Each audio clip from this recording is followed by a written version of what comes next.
अब इस पंचायत चुनाव में 50 से अधिक लोगों का हत्या हुआ है। पुलिस का as an active participant in the rigging. अब और भारतवर्ष के और कोई प्रदेश नहीं है जहां police is a participant in the rigging. Manipur और Bengal is now the level of violence is the same. And what is this? Party versus party. Over the years 80 दशक के बाद टेक्नोलॉजी हम लोग इस्तेमाल किया है इलेक्शंस में, and by and large the results have been quite positive. Sooner or later आगे पहले था कि इलेक्ट्रल रोल्स ठीक है कि नहीं, electoral rolls gradually they are getting improved. और आधार कार्ड जो ऐड कर देते, इनकॉर्पोरेट कर देते तो फॉल्स वोटिंग तो जीरो हो जाएगा। आज ममता बनर्जी जय माँ काली बोल सकते हैं, वो बहुत गुस्सा हो जाता है जय श्री राम सुन, जय माँ काली बोल सकते हैं, जय माँ दुर्गा बोल सकते हैं, लेकिन काली का तांडव नाच करने का अधिकार कोई नहीं दिया। We used to have a slogan Bengal में कि चुपचाप पद पे छाप, मीन्स चुपचाप पद में कमल भी छाप। कमल चौक। किसी के बोलने का जरूरत नहीं है, क्योंकि बोलने में गड़बड़ होता है। एक समस्या होगा कि कार्यकर्ता को ले जाने में, बूथ के में काम करने में, बोलेगा भाई उसके बाद तो हम लोग को पिटाई होगा, घर जला देंगे, खून हो जाऊंगा, ये प्रोटेक्शन कौन देगा हम लोग? पूरा इकोनॉमिक स्टैग्नेशन बंगाल 47 में बंगाल और महाराष्ट्र बॉम्बे का टक्कर चलता था, कौन नंबर 1 है, कौन नंबर 2 है। अरे आज से अब नंबर 16 17 हो गया, कुछ दिन उड़ीसा ओवरटेक कर लेंगे, कुछ दिन के बाद आसाम ओवरटेक कर लेंगे। बीजेपी का ऑर्डिनरी कार्यकर्ता felt energise with Modi. Gujarat में जो देखा था 2002 के, कितना खिलाफ, कितना प्रोपेगेंडा था गोधरा कांड के बारे में, बाद क्या क्या नहीं बोला, क्या क्या गाली नहीं दिया, और जितना गाली दिया उतना लोग उसके मोदी जी के पीछे। और the way he turned it around, Gujarati अस्मिता कि नीचे का स्तर का कार्यकर्ता लोग, दे वांटेड इट, और they could, and it was clear to everybody कि मोदी के बिना आप इलेक्शन नहीं जीत सकते हैं। नमस्ते स्वपंदा, कैसे हैं आप? नमस्कार हरियन जी, मैं बहुत खुश हूँ आपको पॉडकास्ट में आने में। अरे सर, धन्यवाद बहुत बहुत आपका आने के लिए, इतना समय देने के लिए। बंगाल के ऊपर आपसे बात करना चाहते थे, और भी सारी बातें थी। अभी जो कुछ हो रहा है बंगाल में, पिछले 1-2 हफ्ते से हमने देखा कि किस तरीके से पंचायत पोल्स में वायलेंस हुआ है। जो सीन्स निकल के आए हैं, वायरल हुए हैं सोशल मीडिया पे, कैसे बैलेट बॉक्स को लेके भाग रहे हैं लोग, ये क्या मतलब है कि हमने पिछली बार 2021 के बाद जो वायलेंस हुआ था, पोस्ट पोल वायलेंस, उसमें भी देखा था कि कितना जो कार्यकर्ता थे बीजेपी के, उनको मारा गया बेरहमी से। ये बंगाल के बारे में कुछ है या क्या कैरेक्टर है ये? आप कह रहे हैं कि बंगाल के डीएनए में क्या वायलेंस घुस गया परमानेंटली? देखिए, बंगाल का दुखी कहानी है ये। अब इस पंचायत चुनाव में 50 से अधिक लोगों का हत्या हुआ है, और ये हर पार्टी का, सिर्फ बीजेपी का हुआ ये नहीं, बीजेपी हुआ, कांग्रेस हुआ, सीपीएम हुआ, और तृणमूल का भी हुआ, सब लोगों का हत्या हुआ। और अब देखिए, बात यह है कि मामूली इलेक्शन, आप कह सकते हैं मामूली इलेक्शन है कि पंचायत में ग्राम का प्रतिनिधि कौन होगा, ये 1500, 2000, 2500 वोटर तय करता है। और इसमें एकदम नॉमिनेशन देने के दिन से शुरू होता है, और अब खत्म हो गया है काउंटिंग। हो क्या काउंटिंग है वो तो अलग सी बात है, लेकिन इस पे पूरा प्रोसेस में वायलेंस, धमकी, लोगों का, ये तो वायलेंस, तो हत्या तो पब्लिसाइज होता है, लेकिन किसका घर जला देता है, किनको सिर तोड़ देता है, और क्या क्या अत्याचार होता है। और we haven't yet heard of molestation, but सुन एक दो पोस्ट पोल वायलेंस जो 21 में हुआ, बहुत हुआ था, लेकिन ये लोग पब्लिसाइज नहीं करते हैं, रिपोर्ट भी नहीं होता। और पुलिस का as an active participant in the rigging. अब और भारतवर्ष के और कोई प्रदेश नहीं है जहां police is a participant in the rigging, where police is a participant in one helping one party. ये जो हो रहा है बंगाल में, अच्छा एक जमाना था 80 का जी, 70-80 उस दशक की बात कर रहे हैं, तो जब बिहार में ये होता था और ईस्टर्न यूपी का थोड़ा एक दो जिला में ईवीएम से पहले बहुत ईवीएम का बैलेट, पेपर बैलेट, और ये पंचायत इलेक्शन पेपर बैलेट से हुआ। उस टाइम पे बिहार में ये होता था बूथ कैप्चरिंग, आप देखते थे लोग मुंह पर पट्टा बांध के छोटे छोटे पाइप गन लेके पहुंच जाते, तो पिक्चर होते थे। उस दिन वीडियो कैमराज ने, फोन में कैमरा नहीं होता था, उतना डॉक्यूमेंटेड नहीं है, लेकिन वो था। तो पीपल यूज्ड टू से, मजाक से कहते थे, Bihar is not a state, Bihar is a state of mind. तो आज अभी ऐसा ही परिस्थिति हो रहा है कि बंगाल में ये जो वायलेंस, पॉलिटिकल वायलेंस, ये तृणमूल शुरू नहीं किया है, ये शुरू हुआ है 60 की दशक से, 67 वो नक्सल वक्सल उस टाइम से। But it is now violence and politics is like that, people will soon say कि Bengal is a state of mind. और गोपाल कृष्ण गोखले बोला था, what Bengal thinks today thinks tomorrow, और वहां से हम कहाँ घुस गया। वही मैं पूछना चाहता था कि यही मेरा सवाल था कि जो आज बंगाल सोचता है, अगर वो 10 साल बाद भारत सोचेगा तो क्या हाल होगा। देखिए एकदम दिस इज शेमफुल।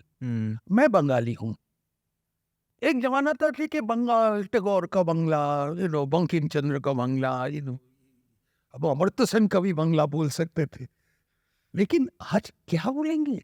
कौन कहा जहांगीर का बंगला और अबुल इस्लाम का बंगला, ये कौन अनुब्रत मंडल का बंगला, ये हम बोलेंगे कि बंगला? ये जो मस्तान लोग जो आजकल कल्ट फिगर्स बन गया उनका इलाका में, ये तो बंगाल का कल्चरल टोन तो ये लोग ही सेट कर रहे हैं। और ये दुर्भाग्य की बात है कि बंगाल में इतना बड़ा एक बुद्धिजीवी श्रेणी है, जो वेनेजुएला में क्या हुआ, पैलेस्टाइन में क्या हुआ, मोमबत्ती लेके एकदम पहुंच जाते थे। अरे उन लोग चुप है। अरे अपना घर के अपने, अब कलकत्ता से 10 माइल जाइए बाहर, अब देखेंगे ये हो रहा है, और वो चुप है। तो अनलेस सिविल सोसाइटी प्रतिवाद करेंगे, ये चलेगा मेरे ख्याल में। आप बोल सकते हैं सेंटर से फोर्स लाओ, ये हो, ये सब हो सकता है। अब 355 भी जारू कर सकते हैं, जो मणिपुर में किया है। हाँ, तो ये मणिपुर और Bengal is now the level of violence is the same. And what is this? Party versus party. People are protesting, और पीपल क्या, उनका मांग क्या है कि अपना वोट मैं दूंगा, मेरा वोट मैं दूंगा, मैं ये पार्टी को समर्थन करना चाहता हूं तो इसको हम करने दीजिए। आप चाहिए आप तृणमूल कीजिए, मैं कम्युनिस्ट हो सकता है, बीजेपी हो सकता है, जो भी हो सकता है, चलिए ओपन टक्कर होता है जैसा ऑल इंडिया में होता है। आपने वो एक वीडियो देखा जिसमें एक आदमी ने कम से कम 20 बार स्टैम्प मार के वो 20 बार स्टैंप, और दूसरा जो लोग वोट दिया था उसका बैलेट लेके, हाँ इतना रेस कर रहे था, तो इधर उधर जला देते हैं। एक नाली से मिला था ballot box. There is a picture there of a man urinating in a ballot box. तो आप कहाँ किस लेवल पे पॉलिटिक्स देखे? और एक निकम्मा स्टेट इलेक्शन कमिश्नर था, उनको बंगला में हम लोग बहुत लोग बोल रहे हैं कि वो गृहपालित इलेक्शन कमीशन, आई मीन वो पेट पुडल टाइप, ममता जी का पेट पुडल है। वो जो सब कुछ बोला कि 60 बूथ में या 600 बूथ में। अरे भाई आपको इधर जितना है कि लोगों का एस्टिमेट है एनीथिंग बिटवीन 30 to 35,000 बूथ्स में फेयर इलेक्शन नहीं हुआ, वोट लूट हुआ। तो this is a national scandal. और बंगाल का नाम तो एकदम मुंह में तो काली तो लग गया। अब और क्या और कुछ लगने वाला है नहीं, और कुछ जगह जगह नहीं है। और ये बहुत क्यूरियस बात है कि जो लोग मणिपुर पे, आप कोई भी कमेंट देखें आजकल, चाहे मोदी, व्हाट अबाउट री, हाँ, व्हाट अबाउट री, मतलब पहला आता है कि मणिपुर, लेकिन वो वट अबाउट ट्री वहाँ पे नहीं जाती है, फिर उनकी बंगाल की नहीं करते कि वट अबाउट बंगाल, वो नहीं बोलेंगे, वो सिर्फ मणिपुर। मणिपुर में क्या हो रहा है, मोदी जी क्या है उसका कुछ नहीं कर रहे हैं, लेकिन बंगाल में क्या हो रहा है वो नहीं चाहते कि मोदी जी वहाँ पे कुछ करे। भाई देखिए एक फर्क है, मणिपुर में दो एथनिक कुकी और माइती, मैती का एक टक्कर हो रहा है, उसमें security forces are somewhere in the middle. Bengal में एक है कि प्रशासन एक साइड को पक्ष में होके दूसरे साइड के बाद प्रशासन is actually colluding to destroy democracy. यही तो फर्क है। And that is why I say that Bengal, आप लोग जब तक ये nationally we do not take this into account seriously, इसका भारत का लोकतंत्र के लिए बड़ा, this is a very dangerous step for तो ये जो लोग ईवीएम के बारे में बोलते हैं कि ईवीएम हटाओ और बैलेट बॉक्स लेके आओ, फिर तो ये सब करना बहुत आसान हो जाएगा नेशनल लेवल। बैलेट होने से तो आप देखिए, this is living advertisement why we must need EVM. हम देखिए ओवर द इयर्स 80 दशक के बाद टेक्नोलॉजी हम लोग इस्तेमाल किया है इलेक्शंस में, and by and large the results have been quite positive. Sooner or later आगे पहले था कि electoral rolls ठीक है कि नहीं, electoral rolls gradually they are getting improved. और आधार कार्ड जो ऐड कर देते, इनकॉर्पोरेट कर देते तो फॉल्स वोटिंग तो जीरो हो जाएगा, वीवीपैट भी आ गया, वीवीपैट भी हो गया, ऑल द सेफगार्ड भी आ गया, इलेक्ट्रॉनिक काउंटिंग में भी आप ये नहीं करते। लेकिन बंगाल में all this is being misused क्योंकि प्रशासन is colluding. If there is no fair umpire, if the umpires are biased, then how can you have it? So this is the tragedy of Bengal. मेरे को याद है कि एक बार 2011 में जब इलेक्शन का कैंपेन चल रहा था, तब आपने एक आर्टिकल लिखा था और उसमें आपने ममता दीदी की 2 रैलीज के बारे में बात की थी। एक शायद अर्बन एरिया में था और एक रूरल एरियाज में था, और उसमें दोनों में उनका डिफरेंट अवतार था। आपको याद है? हाँ, वो 2011 का।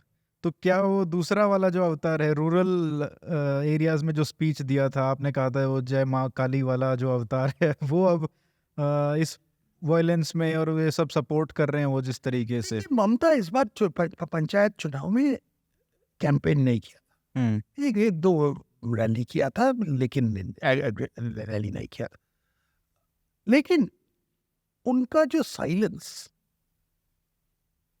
गोल्डन है, वो साइलेंस बोलता है, और प्रशासन का जो मिसयूज, तृणमूल ने जो आज Trinamool is an anti democratic force because they have used the administration to subvert democracy. और जब तक एडमिनिस्ट्रेशन आप ठीक नहीं करेंगे, पुलिस जब पार्टिजान हो जाएगा, IPS officers, IAS officers, PCS officers, ये लोग जब पार्टिजान रोल प्ले करेंगे as party, as cadres of the ruling party, तब ये होगा। आज ममता बनर्जी जय माँ काली बोल सकते हैं, वो बहुत गुस्सा हो जाता है, जय श्री राम सुन, जय माँ काली बोल सकते हैं, जय माँ दुर्गा बोल सकते हैं, लेकिन काली का तांडव नाच करने का अधिकार कोई नहीं दिया, वो भी गलत तरीके से। आपका कब से जानते हैं ममता दीदी? ममता जी को हम उतना नहीं जानते हैं, ममता जी को हम थोड़ा बहुत, ममता जी का राजनीति, ममता जी का पॉलिटिक्स एक अलग सी, मैं बंगाल पॉलिटिक्स में 2015 के बाद ही अच्छा पूरी दम से लगा है, उसके पहले में ज़्यादा ही सेंट्रल पॉलिटिक्स में इन्वॉल्व थे। तो 2014-15 के बाद तो ममता जी, एक दो बार बातचीत हुआ है फोन में या इसमें, बट लेकिन आई कैन नॉट से आई नो हर। अच्छा, पहले से नहीं है जान पहचान। अ, अब एक बात ये आती है 2021 में भी आई थी और अभी भी सोशल मीडिया पे कि भाजपा की जो सेंट्रल लीडरशिप है, वो कुछ एक्शन क्यों नहीं लेती है? उनके कार्यकर्ता मारे जा रहे हैं, इतना वायलेंस हो रहा है, या तो प्रेसिडेंट्स रूल लगाओ या आर्टिकल 355 जो आपने बात की। तो ये जो इनएक्शन है, ये बहुत खल रहा है। कम कम से कम ऑनलाइन जो लोग हैं उन वो तो बहुत ही इस पे बात करते हैं। तो ये आप तो जानते हैं, सेंट्रल लीडरशिप के क्लोज भी हैं, आपसे बात भी हुई होगी। क्या उनका थिंकिंग है, क्यों वो इंटरवीन नहीं करना चाहते हैं? देखिए, ये सच है कि सब भाजपा के कार्यकर्ता थोड़ा गुस्से में भी है, थोड़ा हताश भी है कि ये सब चल रहा है तो मोदी जी क्या कर रहे हैं, अमित जी क्या कर रहे हैं, क्या हम लोग कोई सेंटर से कोई प्रोटेक्शन नहीं आ सकता है, और लेजिटिमेट प्रोटेक्शन, और बात सही है। लेकिन आजकल जो है पॉलिटिक्स में कि ये जो फेडरल स्ट्रक्चर बीजेपी का एक बड़ा गर्व है कि हम लोग कभी इस बार 2014 के बाद 14 के बाद कई जगह प्रेसिडेंट्स रूल डिक्लेयर नहीं किया, zero. zero. So we have kept the federal structure intact. But the cost of keeping the federal structure intact in Bengal may prove very unacceptable. तो मेरा पर्सनल व्यू है, मैं बताया था भी, मैं अपना at a personal level I have always also requested कि आपको कुछ करने दे। आप जब इलेक्शन टाइम पे at least 3 months before the election and 1 month after the election, हाँ, वो भी इम्पोर्टेंट है। important है, हाँ। 1 month after the election, please ensure that at least the law and order is totally a neutral, fair establishment से, वो central forces हो, state forces हो, जहाँ भी हो, वो आप लोग तय कर लीजिए।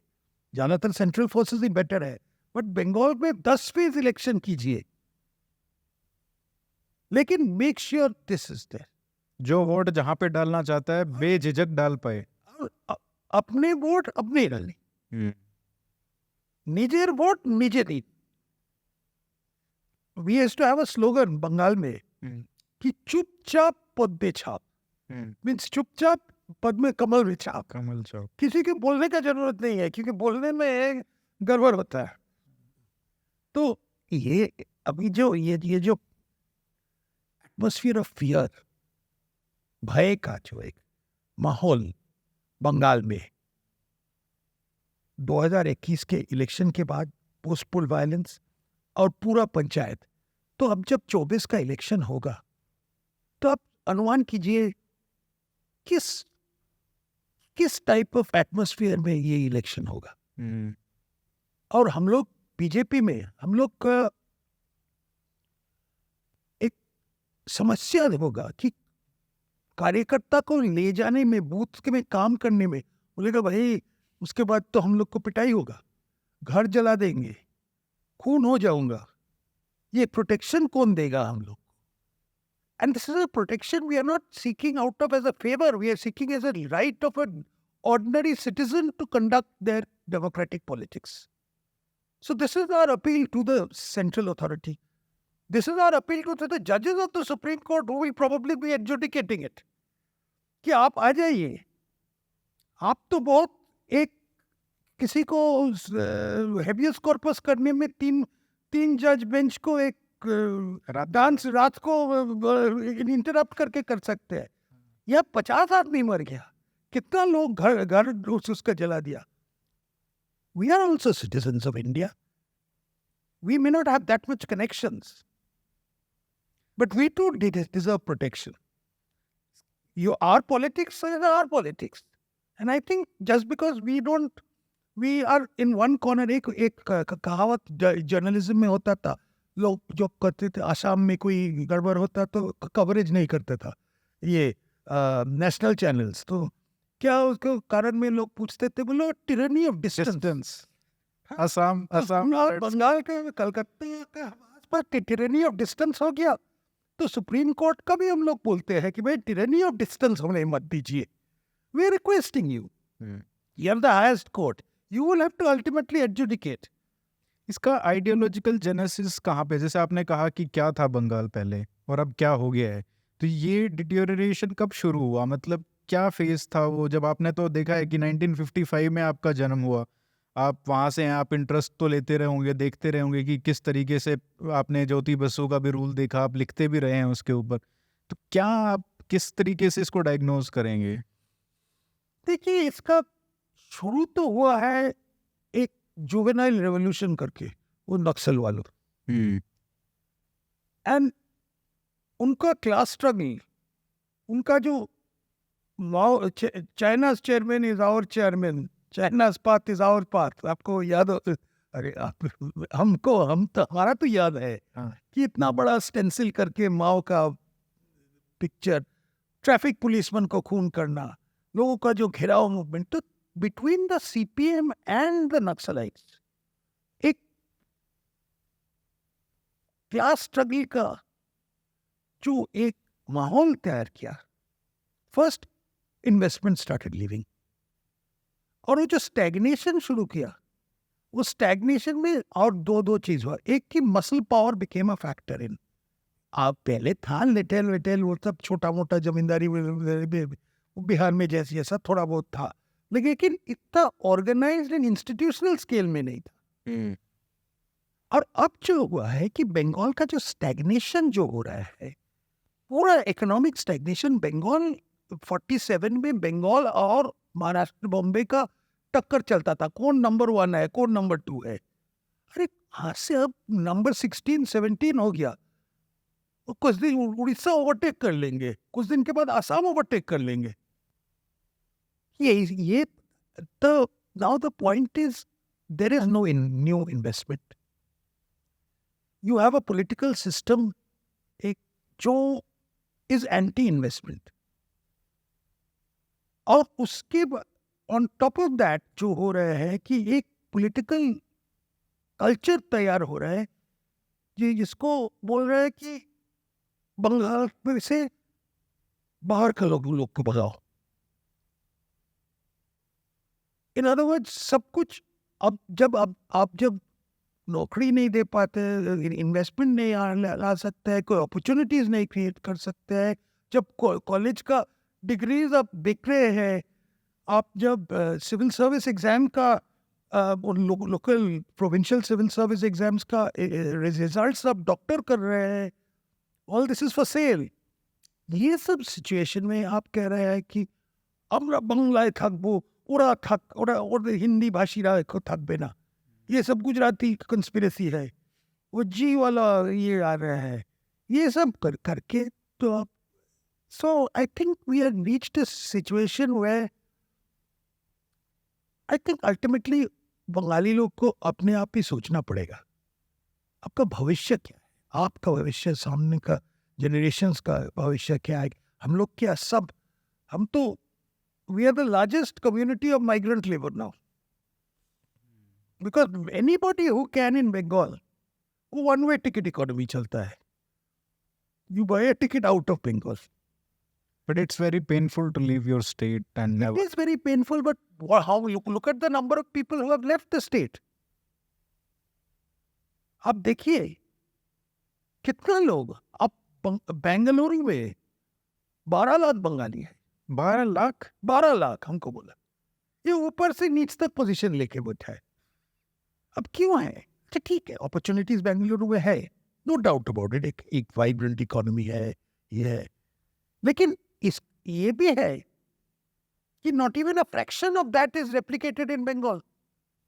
ये जो आईटी में काम कर रहे हैं बंगाली लोग बेंगलुरु में, चेन्नई में, हैदराबाद में, क्या होता है उनको? बंगला में नहीं काम कर सकते क्योंकि वहाँ एटमॉस्फेयर ही नहीं है। तो एक लोग कहते थे employ Bengali but not in Bengal. तो ये ट्रेजेडी है, ये बड़ा बड़ा tragedy. This is a national calamity which is awaiting us, we have to address it, but more than people all over India addressing it, Bengali लोगों का सोचना पड़ेगा, भाई आपका भविष्य क्या है, कितना दिन आप चलेंगे इस तरह, इस दिशा में। सही बात है। आपने जैसे सर 80s में करियर शुरू किया अपना जर्नलिज्म का, उसमें किस तरीके का, जब आपने पहली बार ज्वाइन किया था, वहाँ पे जो पेपर था शायद स्टेट्समैन से किया था, वहाँ पे भी काफ़ी दिग्गज लोग थे जो आगे जिनको हम जानते हैं कि इन्होंने भी मतलब आज नामी लोग हैं वो सब। क्या माहौल था उस समय, किस तरीके का मतलब बबलिंग विद एनर्जी और आइडियाज़, क्या था वो कि इतने सारे लोग निकल के आए वहाँ से? देखिए, स्टेट्समैन तो पुरानी साहब का न्यूज़पेपर था। वहाँ एक साहबी कल्चर प्रचलित था। It was very British in its thing. But जो होता था कि ब्रिटिश कल्चर, उस culture was on a decline. तो सिर्फ शुद्ध अंग्रेजी लिखना, what statesman taught me was कि अंग्रेजी लिखना शुद्ध होना चाहिए। उसका जो ऊपर जो रिस्पेक्ट एक देना चाहिए, वो that they taught me very well.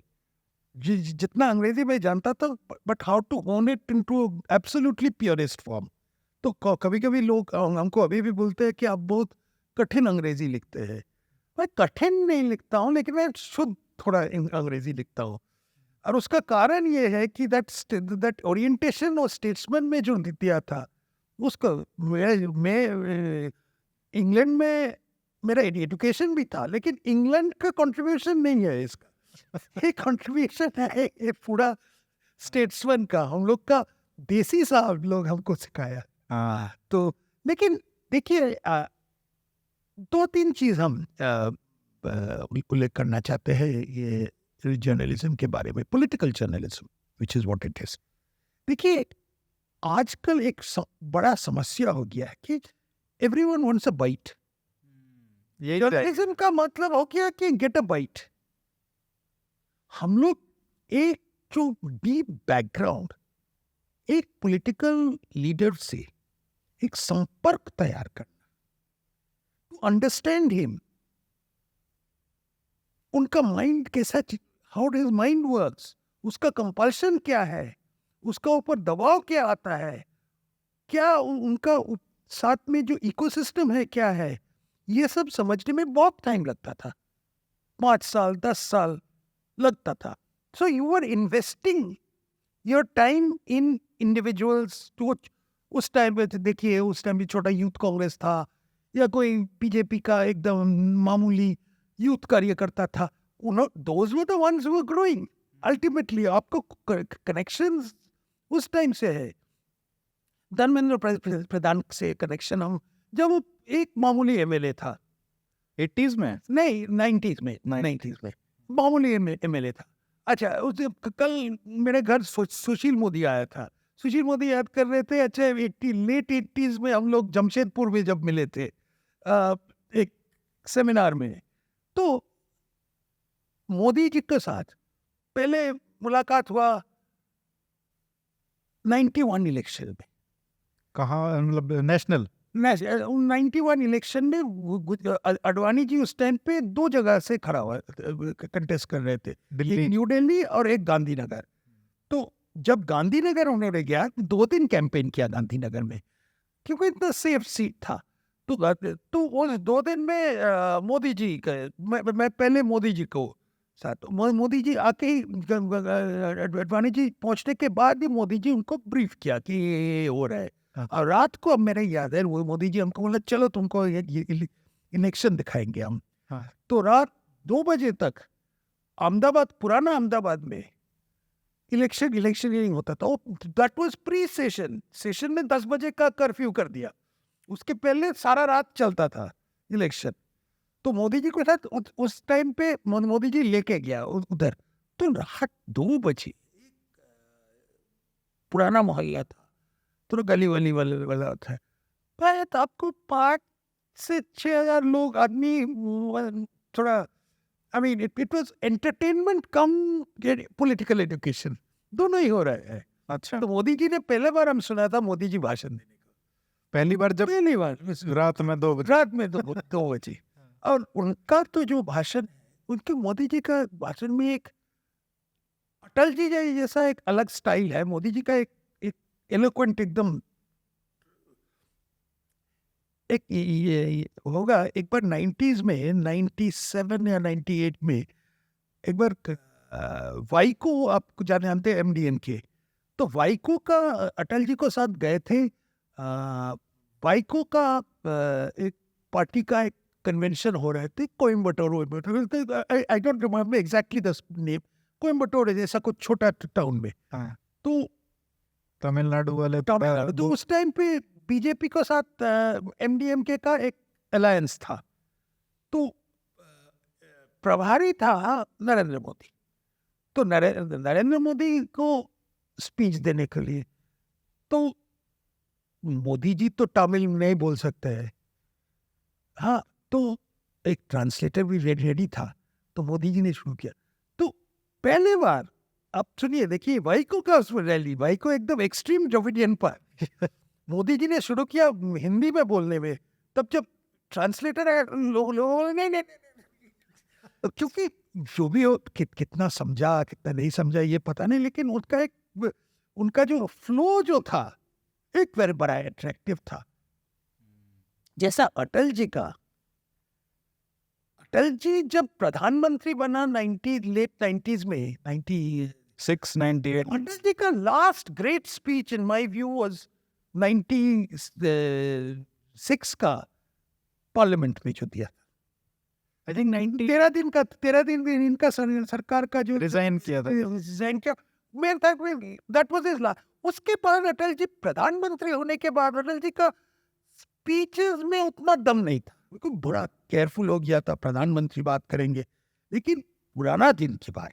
मैं पहले से अटल जी को सुना था कलकत्ता में 1970 में, 70 हम स्कूल में था, तो जाके हम अटल जी का सुनने के लिए ये गए थे। अटल जी का तो अलग बात है, वो जो पॉजेस होता था ना, पॉजेस टेलीविजन में काम नहीं करता।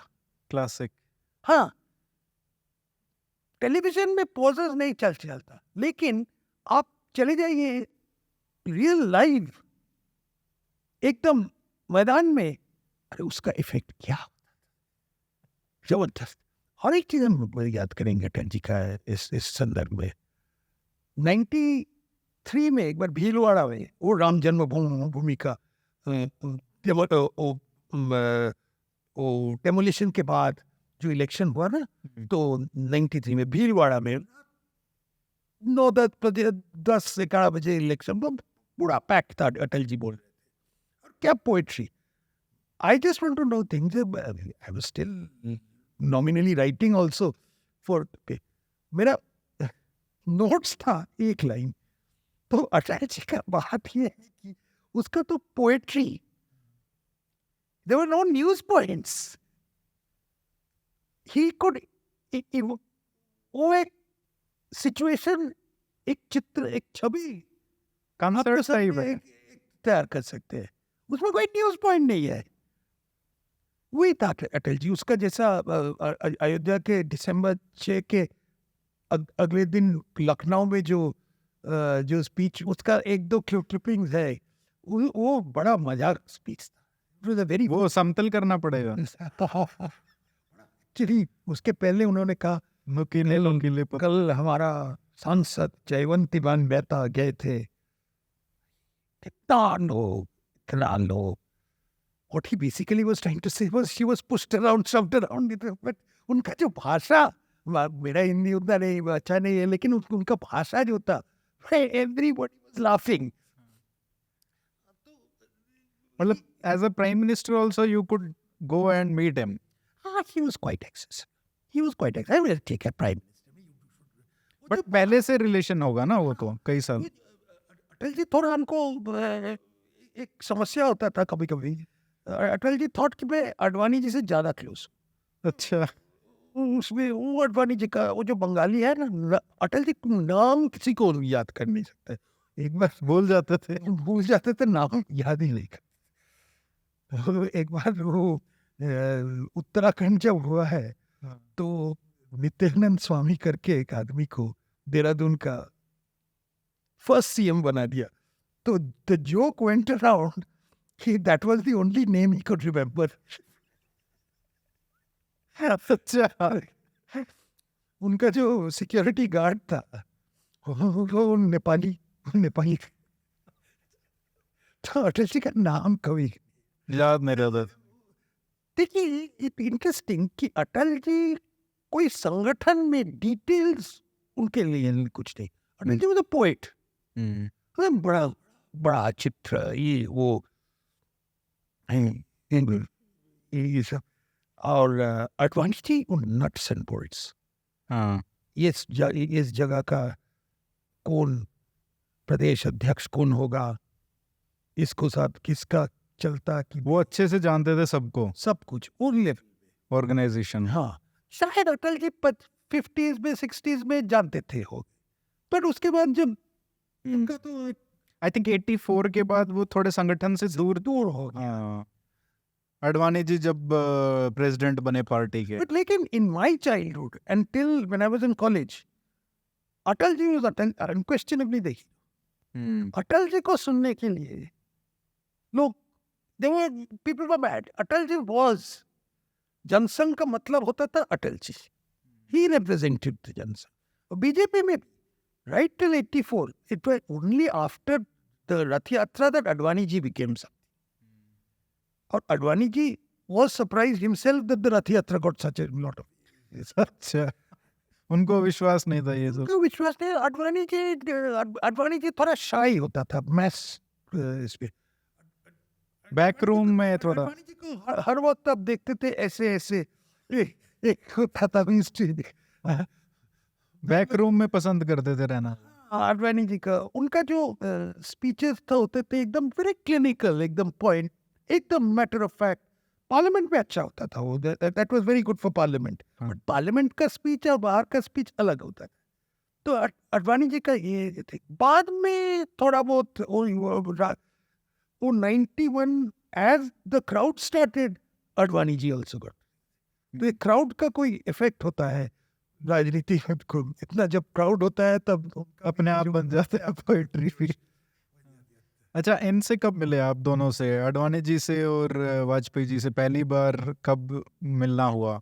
अडवाणी जी से मुलाकात आम अच्छा से मिला, अच्छा से जानकारी हुआ तो 1985 में, 1985 या 86, I forget exactly, may be 86 और 87, डेट एग्जैक्टली भूल गया। अर्नाकुलम में एक राष्ट्रीय कार्यकारिणी का, तो those days BJP national executive was very homely affair. अच्छा, छोटा सा एक होटल में होता था, एवरीवन न्यू एवरीवन, और जसवंत सिंह था, बीरेन शाह था, वो तो names which you forgotten Ravi. तो अडवाणी जी was the president, but he would meet everybody. I went there as a reporter. I mean, just to cover, not really reporter, but just to have commentary के लिए मेरा background उसमें। तो he, and after that he never forgot, and we kept up this relationship Delhi में सब, and we got closer and closer and closer. It was so close that finally जब 91 election के time पे मैं help किया था बहुत, 96 में, और 2004 का जो उनका भारत उदय यात्रा किया था, शाइनिंग इंडिया, जो आजकल it didn't work, ठीक है, लेकिन 55 days I was with him. Did you know कि ये सब होगा, इतना बुरा हार? देखिए, हार हुआ नहीं, I think by the middle of the यात्रा हम लोग को थोड़ा अनुमान हुआ था कि ठीक नहीं चल रहा है, और पर्टिकुलरली तमिलनाडु और इसमें वहाँ पे अलायंस भी चेंज किया था तमिलनाडु में। ठीक नहीं हो रहा है, आंध्र प्रदेश में। लेकिन बिहार में अच्छा ही रिस्पांस मिला था, यूपी में थोड़ा प्रॉब्लम देख रहे थे, लेकिन नोबडी थॉट कि सरकार नहीं होगा। ये सही बात है हम लोग को, and the defeat came as a big shock, ये कोई अनुमान नहीं किया था। तो एक इंटरेस्टिंग बात है, वहाँ लोग कहते थे उस टाइम पे कि सोनिया गांधी को कांग्रेस का प्रेसिडेंट होना चाहिए। कौन कहता था?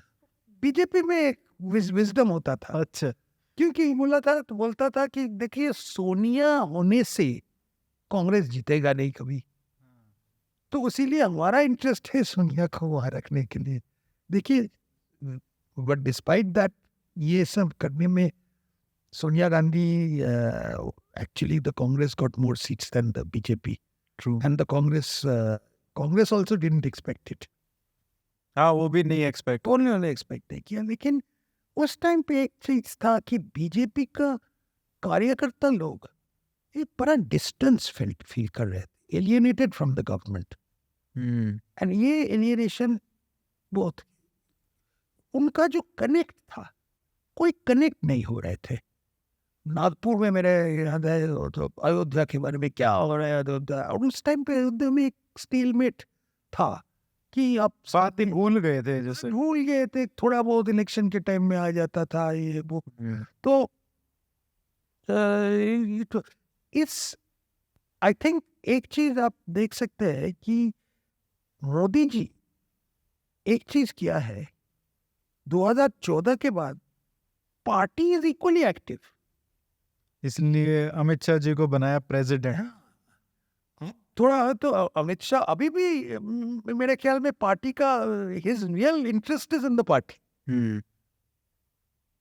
तो वो होल्ड जो है पार्टी का, मेरा भी ये एनालिसिस है कि पार्टी प्रेसिडेंट्स और पार्टी के संगठन पे ध्यान नहीं दिया था 1998 से 2004 तक, और वो सबसे बड़ा हार का कारण था। एक बड़ा कारण, नॉट द ओनली वन। आपका मतलब उसके बाद क्या एनालिसिस था? जैसे वाजपेयी जी, आडवाणी जी क्या सोचते थे कि क्यों हारे हम? क्योंकि मीडिया में तो बहुत सारी बातें चलती हैं, यहाँ तक कि ये भी बोलते हैं कि 2002 की वजह से हम मोदी जी की वजह से हार गए। अटल जी उतना कुछ खास एनालिसिस नहीं किया था। अच्छा। लेकिन आडवाणी जी का जो एनालिसिस था, आडवाणी जी का एनालिसिस था कि पार्टी के साथ एक बड़ा डिस्टेंस बन गया, और आडवाणी जी का मतलब था कि party has to change. In what वे?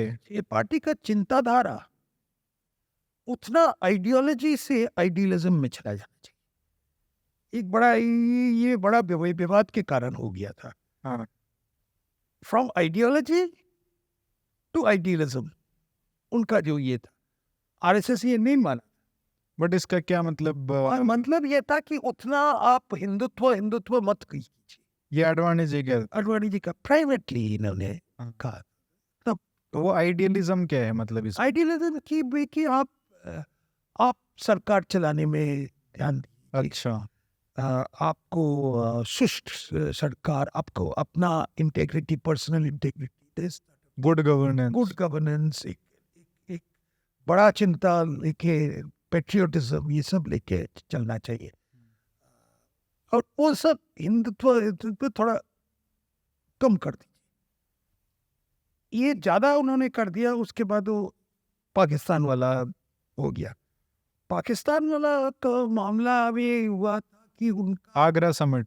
नहीं, पाकिस्तान उन्होंने जब किया, हाँ, वो 2005 में जिन्ना वाला जिन्ना वाला एपिसोड में आडवाणी जी का ये था कि Advani ji should not have gone. It is my personal view.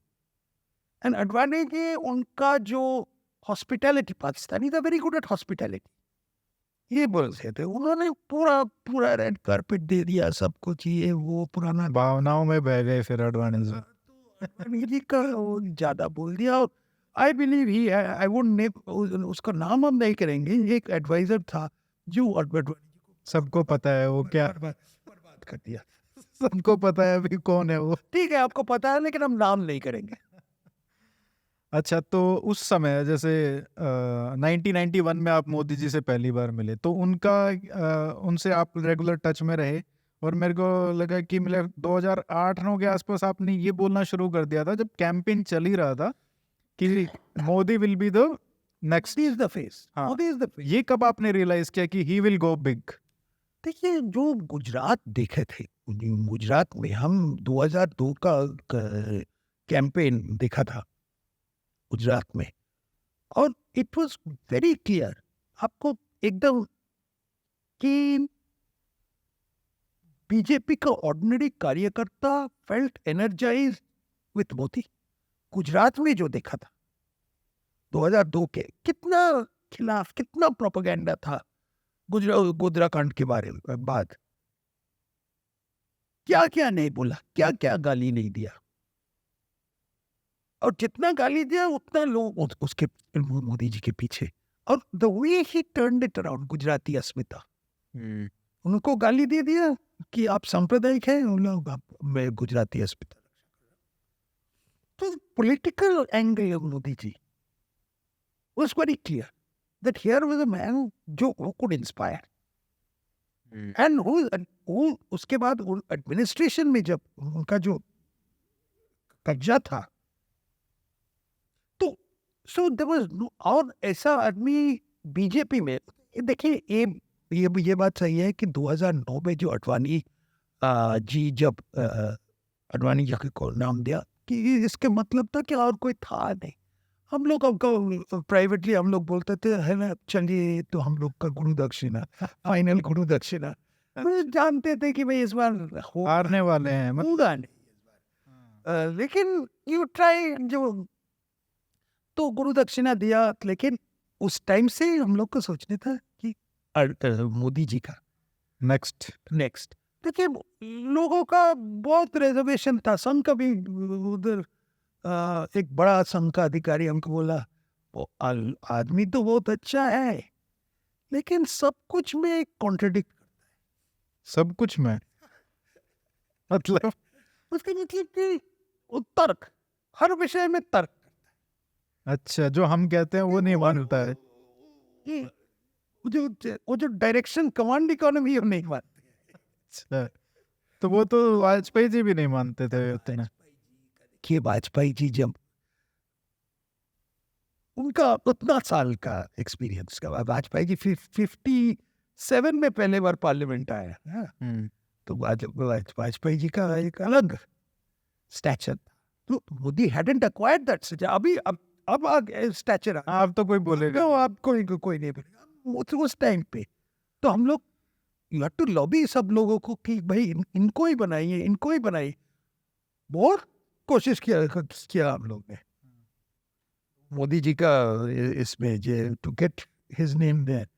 It was clear क्यों मोदी जी अल्टीमेटली क्या हुआ कि नीचे का स्तर का कार्यकर्ता लोग दे वांटेड इट और they could and it was clear to everybody कि मोदी के बिना आप इलेक्शन नहीं जीत सकते हैं। एक तो फेस था कि वो एनर्जाइज करता था, एक उनकी क्वालिटीज भी है, कैसे कैंपेन को रन करना है, कैसे वो आइडियाज लेके आने हैं, कैसे लोगों की जो पल्स है वो जानते हैं। वो आज भी उतना ही ट्रू है जितना 2014 में था और 2002 में था। देखिए एक प्रधानमंत्री होने के बाद मोदी जी का स्टैचर अभी कहाँ चला गया। हाँ अभी उतना डे टू डे कांटेक्ट तो किसी से नहीं होता जिसको तो लेकिन एक चीज हम बोल सकते हैं कि पर्सनल कांटेक्ट पर्सनल एक संपर्क सबसे रखते। अच्छा वो अमेरिका में कौन जब वो मिला है कोई छोटू भाई के साथ उसके साथ हम लोग के साथ तो आपसे भी रखते थे 91 के मिलने के बाद आपसे? हमारा जब कोविड हुआ तो मुझसे बोला अरे कोविड हो गया तुम्हारा गड़बड़ है कि तुम सिगरेट पीते हो तो उसको पता है क्योंकि मैं एक बोलूँगा उन्होंने एक बार अमेरिका गए थे एक बार लंबा एक 3 महीने का विजिट। तो एक दिन हमारा ऑफिस में पहुंच गया तो ऑफिस में बोले तुम्हारे लिए कुछ लिया जो हम घर में आपको नहीं दे सकते हैं। क्या है तो थोड़ा वो उधर अमेरिका में उनको कोई प्रेजेंट किया था सिगार्स। अच्छा डोमिनिकन रिपब्लिक या के सिगार तो एक सिगार तुम्हारे लिए। अच्छा तो देखते हैं मतलब वो इतना रखते हैं ध्यान। नहीं मतलब जैसे चीफ मिनिस्टर बनने से पहले भी आपसे मिलते रहते थे? हाँ और यहाँ प्रचारक में तो portfolio is to call him. अच्छा हाँ तब तो थोड़ा गड़बड़ चल रहा था गुजरात में और वो अरुण जी के घर में बहुत मिलते थे हम लोग। हाँ ये मैं पूछना चाहता था कि अरुण जेटली जी से आपकी बहुत गहरी दोस्ती थी। अरुण जी से मैं जानता था वो एकदम वो जब श्री राम कॉलेज में थे मैं सेंट स्टीफेंस में था दिल्ली यूनिवर्सिटी तब से ही दोस्ती थी? से ही दोस्ती है। अच्छा वो दिन का दोस्त। तो इसमें तो फिर आपके साथ थरूर जी भी थे? हाँ शशि एक ही क्लास में था। हाँ शशि तो उनसे ज्यादा दोस्ती अरुण जेटली जी से थी, थरूर जी से नहीं थी इतनी? शशि के साथ दोस्ती क्या अभी भी हम मिलते हैं कभी कभी इधर उधर। एक ही साथ सेमिनार हम लोग अच्छे दो जुगलबंदी करते हैं। हाँ हाँ, तो चलता है, लेकिन देखिए चिंताधारा में अब दूसरी तरफ हम लोग चले गए। हाँ, तो वो पहले से ही दिखता था। हाँ, ये समझ आइए कि सेंट स्टीफन में पड़ा हुआ, और फिर ऑक्सब्रिज, और फिर वापस आए, फिर ये सारे जो संगी थे इनके साथ आपकी अच्छी बनने लगी।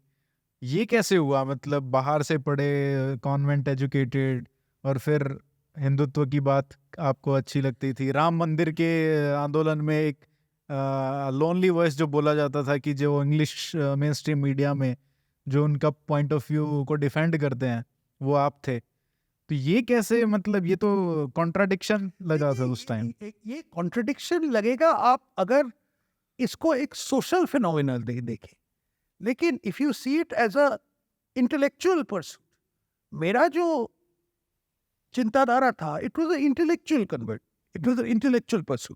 और संघ परिवार और बीजेपी का जो चिंताधारा था, उनको साथ मेरा चिंताधारा सबसे नजदीक है। I won't say I agreed with everything, बहुत कुछ हम लोग इधर उधर, उनका जो वर्किंग स्टाइल कभी कभी हमको लगता था हम कहीं इधर कैसे फंस गया। हाँ तो लेकिन बट इन पॉलिटिक्स तो everyone can not agree with you, you have to agree with the biggest number of people. और मैं सोचा था कि भारतवर्ष का आइडेंटिटी, आत्म परिचय, वो सबसे अच्छा प्रकाश कर होगा by through these things, and Ram Janmabhoomi उसका एक प्रतीक था। It was not for me, it was not a धार्मिक मूवमेंट। मैं भी अडवाणी जी की तरफ पॉलिटिकल हिंदू, अच्छा। मैं उतना धार्मिक आदमी नहीं हूँ। मेरा धर्म तो इधर उधर बंगाली लोग जैसा दुर्गा पूजा करते हैं, सरस्वती पूजा, इससे ज्यादा कुछ नहीं है। तो it's purely as a thing कि भाई भारतवर्ष का जो आइडेंटिटी क्या है, what is the India we look forward to, और इसमें जो कल्चरल सिंबल्स ऑफ हिंदू, जो हम लोग हिंदू कहते हैं, को दूसरे नाम भी आप दे सकते हैं, लेकिन इसका सबसे ज्यादा स्वीकृति बीजेपी या संघ परिवार इससे मिला है।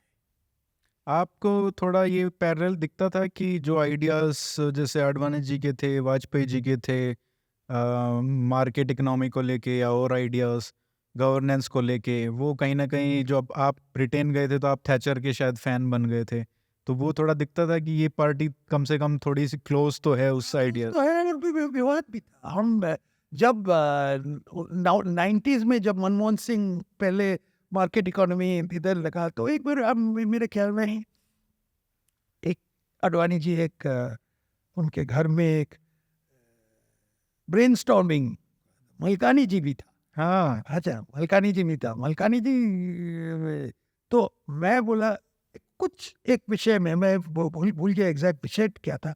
ऐसे अडवाणी जी, हम BJP believes in deregulation and nationalism. मुल्कानी जी हमको बोला, but not in that order.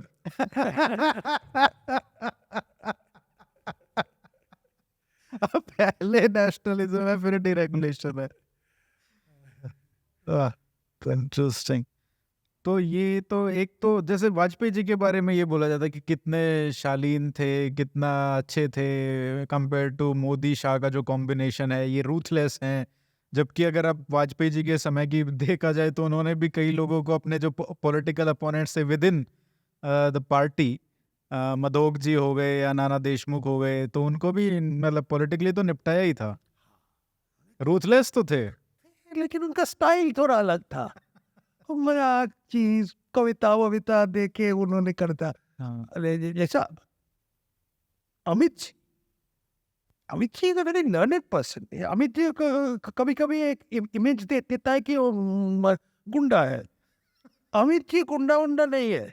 Amit ji एकदम बहुत पढ़ा लिखा आदमी है, और पर्टिकुलरली इतिहास के बारे में मेरे साथ एक अच्छा संपर्क है। हम लोग इतिहास, वी डिस्कस हिस्ट्री, अच्छा। कहाँ का इस हिस्ट्री इस इधर उधर। और आ, 2014 में उन्होंने मैं 15 दिन बनारस में था कैंपेन में। तो अमित जी को दायित्व था कि वो ईस्टर्न यूपी का पूरा यूपी का ही था, लेकिन वो लास्ट फेज में ही कॉन्सेंट्रेटेड ऑन ईस्टर्न यूपी। तो हर हर दिन रात को हम लोग एक ही होटल में ठहरते थे। उन्होंने पूरा दौरा करके और रात 12 बजे वो वापस आते थे। तो उस टाइम पे भोजन करने के टाइम पे और 2-3 बजे तक उनका था कि और चलो और एक दिन हम बोला कि अरे अमित भाई, आजकल लोग टेप रिकॉर्डर से फोन से टेप रिकॉर्डर करता है, क्या क्या आप बोल देते हैं। लेकिन इतिहास के बारे में उनका जो था कि used to see everything with historical analogy. अच्छा। आप अगर देखेंगे, मैं आज भी लिखा हूँ, अगर कोई पूछेगा कि ये जो एनसीपी को क्यों ला रहे हैं, तो उन्होंने पानीपत पे लेके पानीपत पे उनको ले जाएगा। पानीपत पे अगर भाव सबको लेके चलता था और हिला के लेके, तब अब्दाली को अपर हैंड नहीं मिलता था। तो ये सब that is the way his thinking goes. और वो फेमस पोस्टर पीछे चाणक्य का। हाँ, उनका एक सावरकर और चाणक्य, तो उनका घर पे ये दोनों। हाँ। और कोई जैसे डिबेट जैसे पता चलो, क्योंकि ये सब डिबेट करने में मजा आता अच्छा। है। वी माइट नॉट एग्री, लेकिन एक आप कोई बुक्स वगैरह गिफ्ट करते हो उनको we exchange talk about gift विफ्ट नहीं करता है उतना। कि ये नई बुक आई है हिस्ट्री पे, ये पढ़ो, आपको इंटरेस्टिंग लगेगा? जब भी मिलता है उनको बोलते हैं ये एक बार देख लीजिए इसका। हाँ। और अमित जी सब लेकिन अमित जी से डिसएग्रीमेंट भी होता है, लेकिन वो डिसएग्रीमेंट और वो जो चर्चा, उसमें एक मजा आता है। We are not enemies. We are just discussing एक intellectual issues करके debate करता है। That is probably wrong because politics at the end of the day is not an intellectual pastime. उसमें रियल कॉन्सिक्वेंसेस हो जाते हैं। जैसे अमित शाह जी का आपने बताया, मोदी जी से भी ऐसे कुछ बातें होती हैं। मोदी जी से आजकल कम कम देखिए, लेकिन कभी कभी जब भी मिलता है। वो टॉपिक्स क्या होते हैं? जैसे इनके साथ तो हिस्ट्री पुराना दिन के बाद बहुत होता है। अच्छा। लेकिन इंटरेस्टिंग देखिए मोदी जी अभी प्राइम मिनिस्टर है, हाँ। तो उनको साथ प्राइवेटली क्या बात करें, क्या है वो तो बोलने का नहीं, ठीक है, it's not fair because it has implications उसका।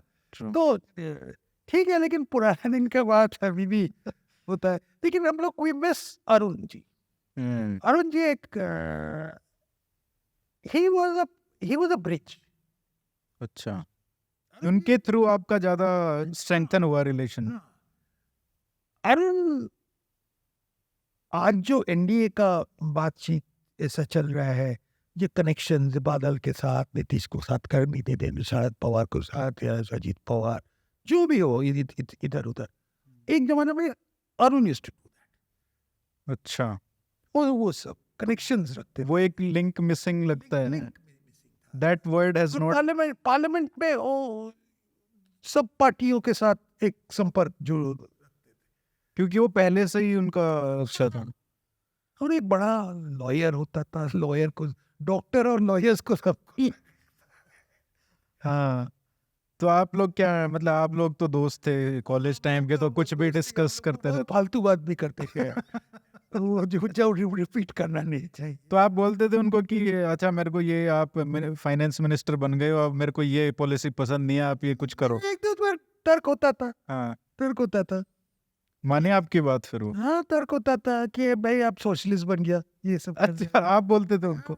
फिर देखिए खुलेआम बातचीत करने में एडवांटेज है। वट एवर इट इज, ही में उस टाइम वो सुनता नहीं, लेकिन उनका रजिस्टर करता कि देखिए इस पॉलिसी के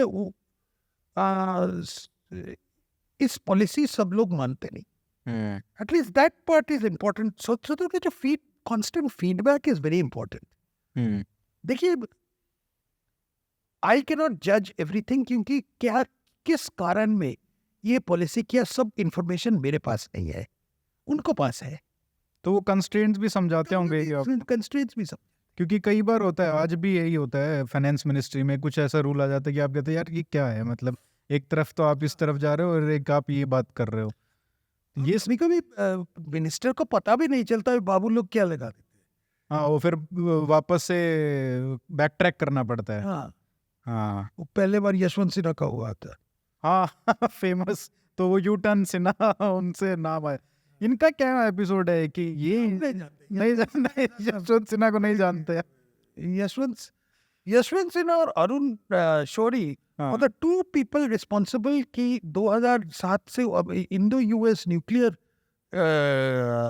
जो एग्रीमेंट था, बीजेपी का इतना घोरतर उसका विरोध किया था, इसके जिम्मेदार ये दोनों है। और उस कारण में हम लोग का बड़ा एक मिडिल क्लास कंस्टिट्यूएंसी एलियनेट हो गया था। सिक्योरिटी वाला जो इशू था, क्लोज डालना चाहते थे, ये इंश्योरेंस वाला। हाँ।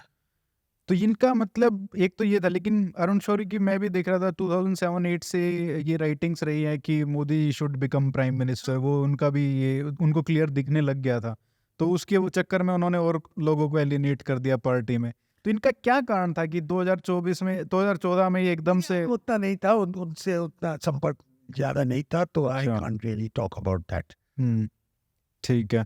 आपने एनसीपी वगैरह की बात की, जैसे तो पहले वाले जो बीजेपी थी, वाजपेयी अडवाणी जी की, और आज की, पहले क्या होता था, इंडक्शन कर लेते थे लेकिन उतना इम्पोर्टेंट पद नहीं देते थे, जैसे पार्टी प्रेसिडेंट बनाना किसी स्टेट यूनिट का, या सीएम बनाना, डिप्टी सीएम बनाना। आजकल वो थोड़ा इसमें रूथलेसली थोड़ा करने लगे हैं। और ज्यादा फ्लेक्सिबिलिटी देखिए, एक नाथ शिंदे को पहले तो होता था तो Devendra Fadnavis would have been chief minister. अच्छा, और नया देखिए सुनील जाखड़ आ गया है, उसको प्रदेश अध्यक्ष बना दिया है।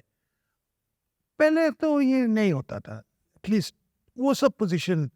एबिलिटी आई थिंक वो मैटर करने लग गया है। ये अभी पार्टी भी एक्सपेंशन मूड में है, खासकर जो स्टेट्स में नहीं गए हैं। नहीं है उनका। पंजाब में तो हमारा अस्तित्व सिर्फ वो अमृतसर और एक दो जलंधर, एक दो टाउन का हिंदूज के साथ ही सीमित है। अब वो तो सिक्स भी जुड़ रहे हैं, तो थोड़ा ये सुनील जाखड़ तो थोड़ा एक्सपीरियंस भी है उनका। एग्रीकल्चर में उसमें फिरोजपुर उस सब थोड़ा फार्मिंग कम्युनिटी के साथ उनका जो संपर्क है उसका, लेकिन यही होगा। चलिए सर, बहुत सारे क्वेश्चंस हैं, लेकिन ये काफी थोड़ा लंबा बहुत हो गया। एक माफ करेंगे, मेरा हिंदी नहीं बहुत अच्छा है, बहुत अच्छा है। ठीक है, मैं मैनेज करता हूँ। एक अयोध्या पे करना है, क्योंकि वो एक बहुत बड़ा चैप्टर है। अयोध्या हाँ। दिसंबर जनवरी महीने में तो जी। रहेगा, तो अयोध्या का बहुत कहानी है। बिल्कुल बिल्कुल, इसलिए मैंने उस पर पूछा नहीं। Sir thank you so much, आपने इतना समय दिया। Thank you very much. Thank you sir.